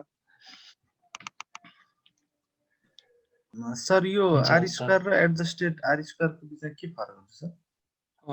अब एडजस्टेड आर स्क्वायर र आर स्क्वायरमा यस्तो के हुन्छ भने, जस्तो म चाहिँ यो कतिखेर हेर्नुपर्छ भन्नेबाट सुरु गर्छु है त। यदि तपाईँको स्याम्पल साइज चाहिँ है, हाम्रो स्याम्पल साइज चाहिँ 540 छ होइन, 540 जति छ। यहाँ 539 निकालिराखेको छ। हाम्रो स्याम्पल साइज 540 को हाराहारीमा छ। सो स्याम्पल साइज 100 भन्दा ठुलो भयो भने तपाईले r square r bar square केही पनि नहेर्दा हुन्छ। जस्तो यो केसमा यो 25 छ, यो पनि लगभग 25 छ हैन, खासै फरक छैन नि त। माथिको केसमा पनि के छ त r स्क्वायर 24 छ, लगभग 24 छ। सो स्याम्पल साइज ठुलो छ भने r square r bar square को केही पनि डिफरेन्स केयर गर्नु हुँदैन। r स्क्वायर जति आछ त्यसलाई रिपोर्ट गर्ने हो स्याम्पल साइज ठुलो छ भने। तर स्याम्पल साइज तपाईको सानो छ भने त्यति बेला यो दुईटा फरक पर्छ। स्याम्पल साइज सानो छ भने तपाईले r स्क्वायरलाई रिपोर्ट गर्नुको साटो r बार स्क्वायरलाई रिपोर्ट गर्न पर्छ। त्यतिखेर डिफरेन्स हुन्छ दुईटाको बीचमा। सो अब यो r बार स्क्वायरलाई रिपोर्ट गर्नुपर्ने किन हो त स्मल स्याम्पलमा भन्दा, किनकि स्मल स्याम्पलमा रिसर्चरले जुन एक्सपेरिमेन्ट अहिले हामीले गर्यौं नि r स्क्वायर सानो आयो भनेर जबरजस्ती हामीले भेरिएबल थप्यौं नि हैन। कहिलेकाहीँ चाहिँ अब भोलि तपाईको रिसर्च चाहिँ रिजेक्ट हुन्छ, r स्क्वायर यो 35% r स्क्वायर आको के काम लाग्छ यो अध्ययन भनेर क्वेशन उठाउँछन् कसैले कि भनेर तपाईले जबरजस्ती भेरिएबल थप्न थाल्नुहुन्छ के। तपाईले यहाँ 10 वटा भेरिएबल थप्नुहुन्छ भए जतिको। सो त्यो कुराबाट हतोत्साहित गर्नको लागि चाहिने भेरिएबल पो थप्नु पर्यो त हैन। जस्तो हो तपाईलाई अब तपाईले चामलमा कति खर्च गर्नुहुन्छ भन्ने कुराले वेज रेट डिटरमाइन गर्छ त गर्दैन। चामलमा कति खर्च गर्नुहुन्छ भन्ने कुराले वेज रेट डिटरमाइन गर्दैन। तर r स्क्वायर बढ्छ कि भनेर तपाईले यहाँ चामलमा आउने खर्च भन्ने भेरिएबल पनि इन्ट्रोड्युस गर्नुहुन्छ। सो त्यस्तो अलिकता इन्सिग्निफिकेन्ट भेरिएबलहरु जुन चाहिँ अलि ननसेन्स खालका हुन्छन् त्यस्ता भेरिएबलहरु थपेर r स्क्वायर बढाउनतिर नलागोस् भन्नको लागि चाहिँ r बार स्क्वायरले के गर्छ भने तपाईले जति भेरिएबल थप्नु भयो नि त्यति पेनलाइज गर्ने काम गर्छ, त्यति घट्छ के r बार स्क्वायर चाहिँ है सरी r बार स्क्वायर त्यति घटेर जान्छ। त्यही भएर स्मल स्याम्पलमा हामीले जहिले पनि r स्क्वायर को साटो r बार स्क्वायर अथवा एडजस्टेड r स्क्वायर रिपोर्ट गर्नुपर्छ। यसमा धेरै ठुलो फरक चाहिँ पर्दैन पर्न चाहिँ। सो के गर्ने भने सिम्पली स्मल स्याम्पल छ भने एडजस्टेड r स्क्वायर मा रिपोर्ट गर्ने, लार्ज स्याम्पल छ भने यो एडजस्टेड r स्क्वायरलाई इग्नोर गर्ने किनकि दुईटाको भ्यालु उस्तै हुन्छ, सेम हुन्छ।